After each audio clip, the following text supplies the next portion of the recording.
Bonjour, dans cette vidéo-là, je vais vous présenter comment mettre un IP fixe. Ce qu'on a vu dans les vidéos précédentes, on avait un IP qui était en DHCP, un IP qui était dynamique.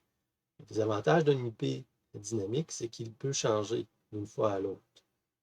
Donc, il va essayer de garder sa même adresse, grosso modo, sauf que ça peut arriver, si la place est prise, qu'il change d'adresse. Ce qu'on va essayer d'éviter avec l'adresse IP fixe. Deuxième chose qu'on va essayer de faire, comment accéder à notre IP à l'aide d'une adresse, à l'extérieur de notre réseau local. C'est notre réseau local qu'on appelle souvent le LAN. On va essayer d'y accéder maintenant à partir du WAN. Donc, comment modifier les paramètres de notre routeur pour ouvrir des ports puis pouvoir y accéder. Puis en dernière partie, je vais vous présenter nos IP. Donc, à partir d'un site web ou à partir d'une adresse que vous allez pouvoir définir en quelques parties avec certaines contraintes quand même, vous allez pouvoir accéder à votre site web sans avoir besoin de marquer un IP qui peut être un petit peu tannant parfois. Donc, c'est l'objectif ou les objectifs de cette petite vidéo. Pour effectuer cette démonstration, je vais utiliser le même programme qu'on avait utilisé dans le vidéo précédent. Les choses qu'on va ajouter, ça va être ce que je souligne ici. Okay? Donc, ça va être ce qui va être ajouté. L'adresse IP va être l'adresse IP qu'on veut obtenir. Donc, moi, ici, j'ai marqué 2200, 192.168.2.200. Ensuite, mon DNS qui est le 198.2.1, puis l'adresse le gateway, donc la passerelle, qui est pratiquement tout le temps la même que notre DNS. Puis le subnet, qui est le masque de sous-réseau, qui est pratiquement tout le temps 255.255.255.0. Puis la dernière ligne ici, donc le Wi-Fi config, donc le IP, le DNS, le gateway et le subnet qu'on met ici. Pour vérifier nos informations au réseau, donc on peut taper ipconfig dans l'invite de commande MS-DOS. Donc ipconfig. Donc nous, ce qui va nous intéresser, c'est notre réseau sans fil. Si vous avez plusieurs cartes, plusieurs réseaux, donc c'est de vérifier sur quel réseau vous allez vous connecter. Puis ici, qu'est-ce qu'on veut rechercher? C'est le masque de sous-réseau, 255.255.0, comme vous avez mentionné, puis la passerelle 192.168.2.1. Le DNS, on va mettre la même chose. Les valeurs qu'on a trouvées, on va venir les reporter ici, dans le DNS puis le gateway. Au niveau de l'adresse IP, il ne faut pas marquer le 4 qu'on a vu. Le 4, ça correspond à l'adresse IP de votre ordinateur là, qui est connecté au réseau. Donc, c'est vraiment l'adresse IP que vous souhaitez obtenir pour votre ESP. J'ai téléchargé le code dans l'ESP. Ensuite, je vais ouvrir le moniteur pour m'assurer qu'il va prendre l'adresse que j'ai inscrite. On est en train de se connecter. Donc, il a trouvé l'adresse 200. Ce qu'il faut savoir, c'est que dans un réseau IP, aucun seul équipement peut avoir la même adresse. Donc, s'il y a déjà un équipement qui est à 200, bien, il risque d'avoir une collision, puis l'appareil qui est à IP 200 va arrêter de fonctionner, puis le vôtre probablement ne fonctionnera pas non plus.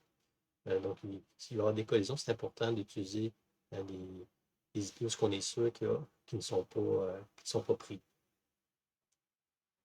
Prochaine étape, vous tapez l'adresse 200 qu'on a demandé, puis la page s'ouvre, puis elle fonctionne comme elle fonctionnait dans la dernière vidéo. Maintenant, pour accéder à votre routeur, donc vous allez taper l'adresse de votre routeur. Par défaut, moi ici, ce que j'utilise, c'est un petit Belkin.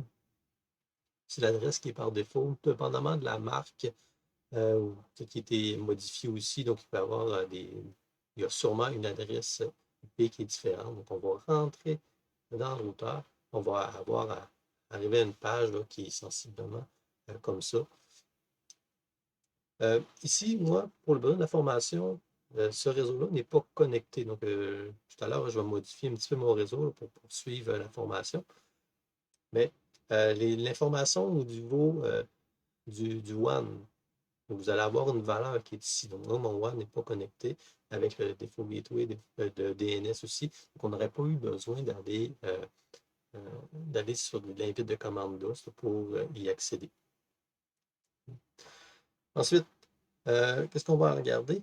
Qu'est-ce qui va nous intéresser? Ça va être la partie Virtual Server. Donc, moi, c'est un mot de passe qui est vide. J'ai créé ici une description, donc formation, le port 80, entrée-sortie. Ici, on utilise souvent les deux. Donc, on peut utiliser un ou un. Donc, il y a 3 disponibilités. Moi, personnellement, j'utilise tout le temps entrant et sortant. Puis, ici, l'adresse IP. Donc, moi, c'est l'adresse 200. Puis, les ports encore 80-80. Une fois que ça c'est fait, donc on applique les changements. Donc, moi, il était déjà fait, donc je n'ai pas besoin d'appliquer les changements.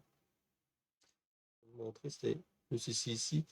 Donc, au niveau du DHCP, donc les adresses automatiques, donc moi, ça débute de 2 à 100. Donc, en haut de ça, ce ne sera pas des adresses qui vont être attribuées automatiquement. C'est pour ça que si j'ai plusieurs équipements, plusieurs ESP ou une imprimante, je vais mettre une adresse IP qui est fixe. Donc, je peux très bien le faire après 100. Donc, à partir de 101 jusqu'à 255. Ça, c'est ce qui est pour les adresses IP. Au niveau du virtual server, dans certains modèles, on va parler de port forwarding ou encore d'ouverture de port en français. Une fois que l'appareil est connecté au bon réseau, vous pouvez vérifier maintenant l'état du port. Donc, vous voyez que le port 80 est ouvert. Une fois que ça c'est fait, vous pouvez aller copier l'adresse et vous allez arriver directement à la même page. Okay? Ceci étant dit, maintenant, vous prenez votre cellulaire qui est sur le LTE ou à l'extérieur de votre réseau local, puis vous avez maintenant accès à votre petit ESP 8266. Donc, c'est la façon de procéder. Donc, ça se fait quand même assez bien, une petite connaissance de votre routeur, puis même IP fixe, puis ça va super bien. Donc, ça, c'était la deuxième partie de notre présentation. La troisième partie va servir donc, au lieu de marquer une adresse qui est comme celle-ci, comment on pourrait faire pour inscrire un textuel, donc quelque chose qui serait plus familier que des chiffres comme ça. Le site moi, que j'ai trouvé, c'est noip.com.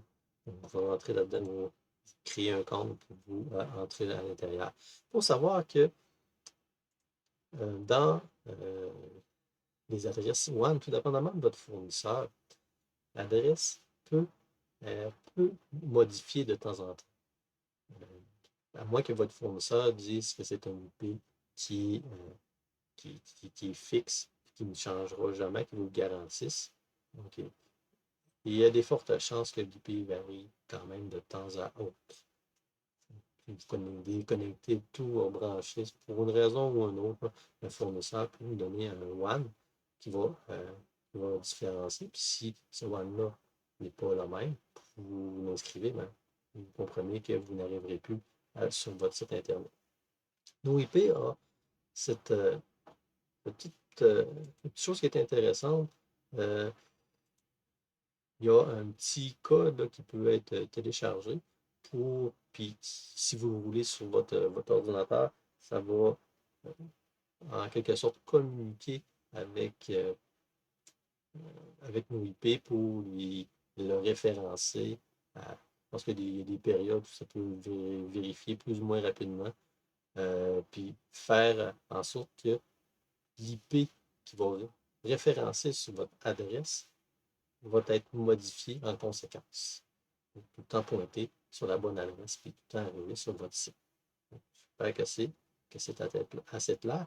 Vous pouvez regarder comment ça fonctionne. C'est assez simple, le petit programme à télécharger puis à installer, puis ça roule bien. Ensuite de ça, donc, vous allez pouvoir créer une adresse Internet. Donc, moi, l'adresse que j'ai, c'est ici. Donc, si je prends cette adresse-là, puis je la copie. Donc, au lieu de marquer mon 67 quelque chose, là, des poussières, là, je marque simplement l'adresse qui est ici. Puis même si cette adresse-là change, si j'ai le petit programme d'adresse IP dynamique qui est installé et qui roule, ça va référencer automatiquement. Puis je n'aurai pas besoin de me soucier. Je sais que le programme, ça met une certaine limitation au niveau de la version gratuite là, que j'utilise. Puis il y a probablement d'autres programmes aussi qui peuvent fonctionner. Donc, si vous en connaissez d'autres, n'hésitez pas à me les partager.